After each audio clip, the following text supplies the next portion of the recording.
Hi, my name is Tom and some of you might know me as Bowl of Salmon on Instagram. And today's video is gonna be a bit different. Let me explain why. Last week in London at the British Watchmaker Fair, some really nice guy walked up to me and we started chatting. He turned out to be a really big fan of the YouTube channel.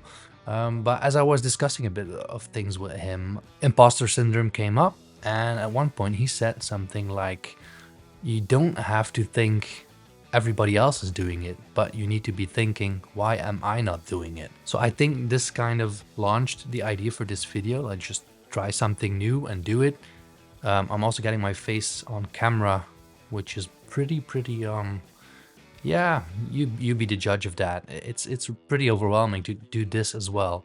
So the purpose of this video is I wanted to create a setup for myself where I could record video and take photos on the fly anywhere. I didn't want to be dependent of my big studio lights, my big overhead rig. I needed something that I could take with me in one camera bag and shoot on the fly if needed. So this video is probably very useful to some of you where, just like me, I started shooting in my kitchen 2 years ago. Usually you have to wait for the family to go to bed before a part of the house or apartment is available. And by then any natural light is gone. So in this video I'll do the setup where one, it doesn't take up a lot of space. You only need a room, a little room or a little table. And you'll only be needing 3 extra things beside your camera that you're already using. As I said, this is just a very experimental video. If you like this kind of video, please let me know in the comments down below. And maybe I'll do more of them in the future. The focus will always be watches on the channel, but I thought it's about time that I give something back to the community. So here we are, and let's get into it.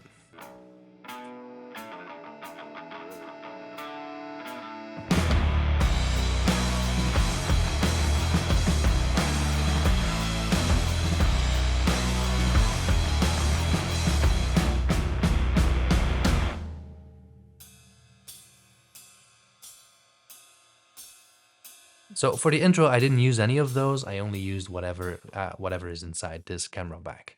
For this video, I'm assuming you already own a camera. Any camera will do. My workhorse of a camera is the A7R5. As a photographer, I invested gear that will make my life easier and get the job done in a more efficient way. In this case, the tilt screen focus stacking options are just one of the features that I find handy about this camera, and 60 megapixels is sometimes required by the client as well. It just gives me more options in post. Also, more expensive gear won't make you a better photographer, it will just make your life easier. That's it. My 2 go-to lenses from Sony are the 24-70 G Master 2 and the Sony 90mm macro. The zoom lens will give me plenty of options when doing photo or video, and the 90mm macro is just a really sharp lens. It's probably one of the sharpest lenses I've ever owned. If you want to improve on the quality of your images, my advice would be to invest in glass first and the camera body second, but also don't forget the quality of light. And that brings us to the next point. I prefer working in a dark environment where I have full control over the ambient lights. The only light I used for the intro sequence is an inexpensive Godox RGB tube light. Being able to control the temperature of light is the only requirement for me in this video. The bonus of these lights is that they can be set up to any color, and they even have some built-in light effects too.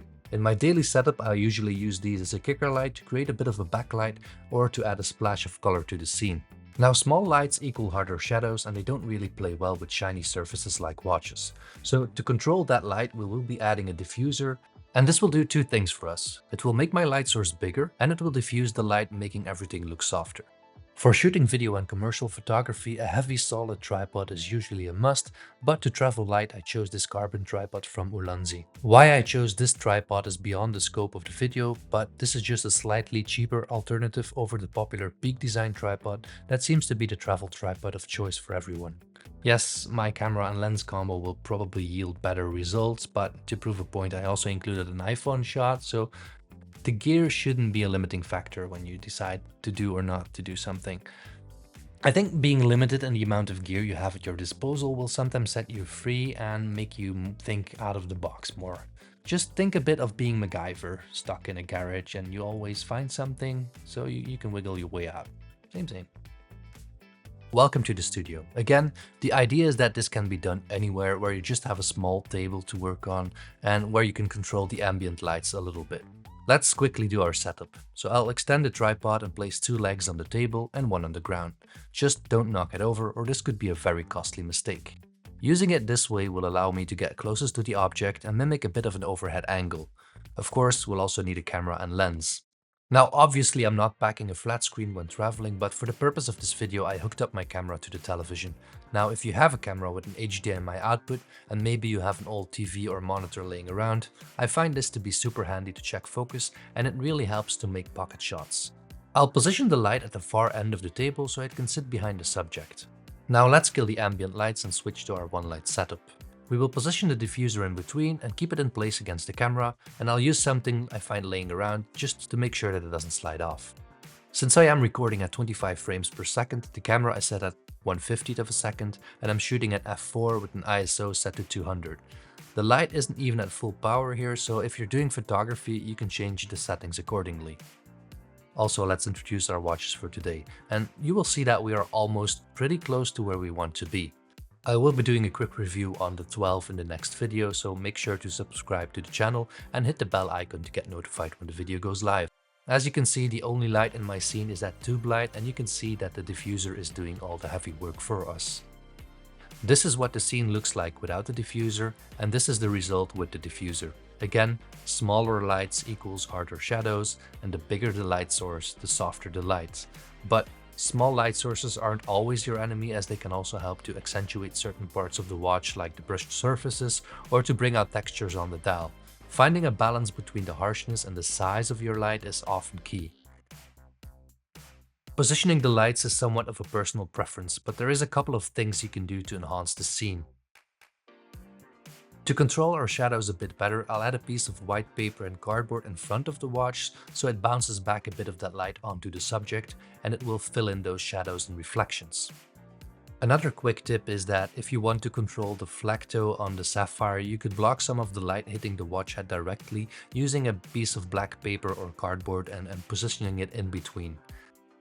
Yes, my camera and lens combo will probably yield some better results if you go pixel peeping, but to prove a point I've also included a shot with my iPhone 12 using just a camera application, and I wasn't even shooting in ProRes.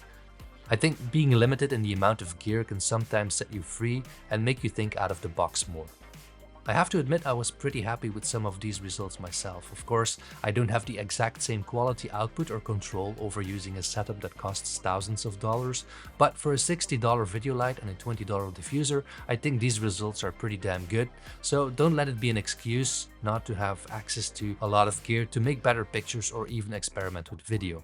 This pocket shot was made with the same setup, but with the camera just on the table pointing towards me. Anyway, I hope this is useful for some of you. If you liked the video, please take a minute to subscribe to the channel. If you have any questions, let me know in the comments or come find me on Instagram.